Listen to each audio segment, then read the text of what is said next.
Okay. Iwe wach mar yore mag tudruok gi jopiny ahinya ka ikelo negi dongruok. Bende chenro mag kawo pach jopiny ma bende achiel kuom chike dwaro.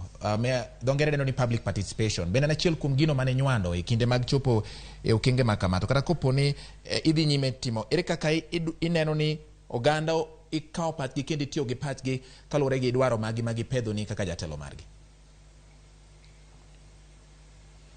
Erokamano George, wach mar nyuando pach jopiny e gik mwatimo e priority marwa namba 1. Ok wadwa ni watim gimoro amora ma japiny ok oyiego kata ok oneno ni ma priority mare monego bed ni watimo. Mano emomiyo kanyoch watimo kata process mar County Integrated Development Plan miluongo ni CIDP. Nyocha wadhi choko paro e village ka village, gweng' ka gweng'. Wadhi to wawacho na anyuola beduru piny, choknwa uru paro ni ere gima udwaro. Koro iyudo ka sub location nigi villages 3. Villages gi bet kendgi korka girome sub location. Jo sub location korka choko paro korka girome location. Jo location korka choko paro korka jirome ward. Mane kaka nyocha wachoko paro e weche kata mag CIDP.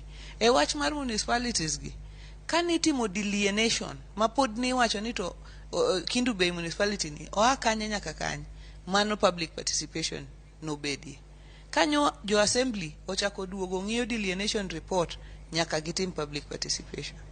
Kanye koro kendo kini kitieko delineation kokichak idok e charter classification ni kendo chako dogir jopiny tudware nang ochako time public participation. Omiyo nyuando pach jopiny e gima watimo en gima wakete maino wate. Kata sani nye wan gi chenro mar basari e wards wagi.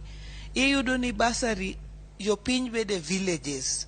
E village, jo village bet to giwacho ni yawa nyathi ng'ane manigi chandruok korka gikele e sub location. Korka gitere e location e ward. Korka nyathini dhi e county.